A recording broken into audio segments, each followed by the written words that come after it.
Hi.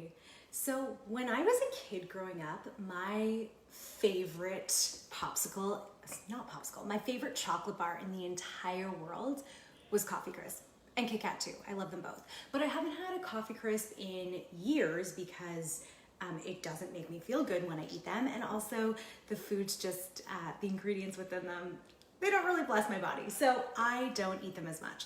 I wanted to make a dessert Coffee Crisp inspired. So it has the same flavors as Coffee Crisp, but without it actually being a Coffee Crisp. So I decided to make it into a popsicle, and this is what you need. Firstly, you need some sort of blender, immersion blender, or a food processor. And you need 1 cup of yogurt. So I have unsweetened coconut yogurt. So it's a dairy-free coconut yogurt made out of coconuts. But you can kind of use whatever coconut you want. And if you don't have coconut yogurt or any sort of yogurt, you could probably even use a full fat can of coconut milk. That would be good too. So to sweeten it up, I'm gonna add 1 banana. You can do fresh or frozen. And then 10 dates as well. If you don't have dates, these are, by the way, just cooking dates. They're not fancy medjool dates, just your average date that you can get at a bulk store. So I'm adding them in, and if you don't have dates, you can use maple syrup or honey, or you can just leave it sweetened with banana if you don't want it to be too overly sweet. All right, after that, I'm gonna add in 1 tablespoon. This is peanut butter, but you can do almond butter or any sort of nut and seed butter you enjoy. Ooh, you know what I just thought of that I never thought of before? I should probably try it with tahini, because tahini, chocolate, and coffee are my 3 favorite things in the entire world. So it would probably be amazing with tahini, but not as Coffee Crisp-esque. Okay, something to think about. Next, I'm gonna be adding in 1/4 cup of hemp seed. So this is gonna add a little bit of protein to it, but it's also gonna add that sort of fatty, more thick, rich texture that I'm looking for. And then 2 tablespoons of raw cacao powder. Oh, I just spilled. I always spill. Who doesn't make a mess in the kitchen? That's what I wanna know. Okay, so once I have all this in here, there's a few ingredients that I'm missing, mainly 2 that are probably some of the most important. One of them being coffee. So I brewed a bunch of coffee. This is decaf coffee because I'm probably gonna have my kids eat these too, and I don't necessarily want them having a popsicle that's full of caffeine. So this is, I think, 1/2 cup of coffee that I poured in here, and I don't know if I'm gonna do the whole thing. I'm probably gonna do, oh, I did the whole thing. 1/2 cup of coffee, right in. Okay, and then a pinch of salt, because you wanna bring out all the flavors that are in here.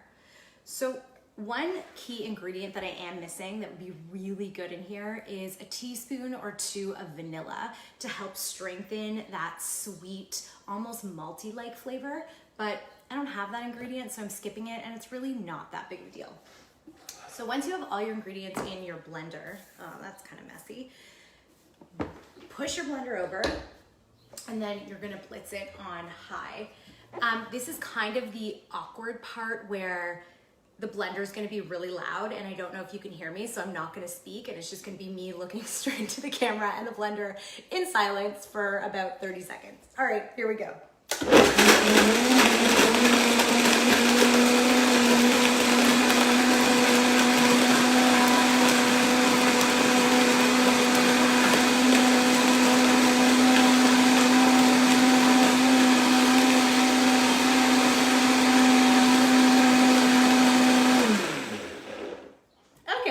Too bad, not too awkward. So I was actually inspired to make this not only because I love Coffee Crisp so much, but last year I went to a cafe in Collingwood, and they had this smoothie on the menu that was inspired by Coffee Crisp, and it was so delicious that I wanted to recreate it. So I did. So you can stop here and you can drink this as a smoothie. I don't know if you can see it. There's a bunch of sort of things coming up for me on my phone, so I can't tell if you can see this or not, but this is it. You can stop here. Now, if you have a popsicle mold, I have this really handy one that I got a few years ago from a kitchen store. It's really great because it comes with a lid that you can slide popsicle sticks into. So if you have a popsicle mold, use that. And all you're gonna do is slowly pour your chocolate smoothie all the way, mostly to the top. I'm just gonna do a few of these. The rest I'll leave.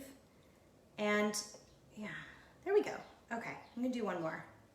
I don't know if you can see it here. So also, if you don't have popsicle molds and you don't wanna drink this as a smoothie, there's one other thing you can do, which is if you have some sort of pan like this, you can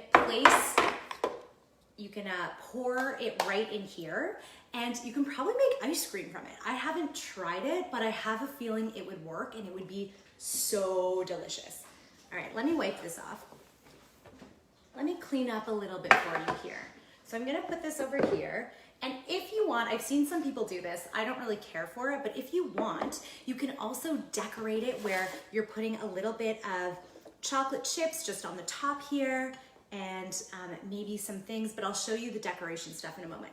So slide your lid on if you have this kind of thing, and then all you're gonna do is place your popsicle sticks inside. Don't place them all the way to the bottom. I made that mistake the last time I made these, and you just have like this much stick poking out, so you don't wanna do that. And then pop these in the freezer, and they need to freeze for about 5 hours. You're then gonna put this under cold water when you're ready, warm water when you're ready to pop it out. Okay. Finished product, are you ready? I actually was prepared enough this time to have a finished product to show you. So here is what the popsicle will look like. Isn't it beautiful? Isn't it? So there's a few ways that you can decorate this. And I obviously believe you need to decorate it in a lot of chocolate, and you can make some sort of chocolate shell, you can dip, you can drizzle. So let me show you this now. I melted about 1/3 of a cup of dark chocolate chips just in a double boiler. And this is my child's spoon, but it's silicone, so it works really well, and why I'm using it. And all you need to do is, isn't melted chocolate just so beautiful? It's like the silkiest thing I've ever seen. Okay, so take your spoon, whatever kind of spoon you have, and you can just drizzle it over like this, okay? You can do a thick drizzle, a thin drizzle. I'm gonna do something very special for this one. I'm gonna do a dip, actually. So let's see, let's do this dip together, because I haven't done this one before. So let me remove my spoon for a moment, and I'm just gonna dip it. Oh my gosh, I can tell this is amazing already. Just the top I'm gonna dip. I don't think I could even get the bottom in if I tried. Okay, I'm gonna dip it like this. So this will harden on here. And then what I'm gonna do, it's gonna be so good, is I toasted up a little bit of coconut and almond, and I'm just gonna sprinkle it right on top. So you're getting this crispy, sweet, toasty, nutty coffee. Oh my gosh, the flavors are explosive. They're so good. And then, okay, I'm making this really indulgent. And then I'm just gonna add a few chocolate chips right on here. So this is what, oh, it's a little bit sticky because I need to let it dry, I guess. This is what, oh my God. This is what it would look like, okay? Do you see the chocolate dip on top, the coating also over the chocolate, and just pure deliciousness. I hope you make these. They are so good. And if you are a true Coffee Crisp fan, know this is a healthified version. So please do not believe it's gonna taste exactly like Coffee Crisp, but you will enjoy. So have a wonderful day, and go make these popsicles.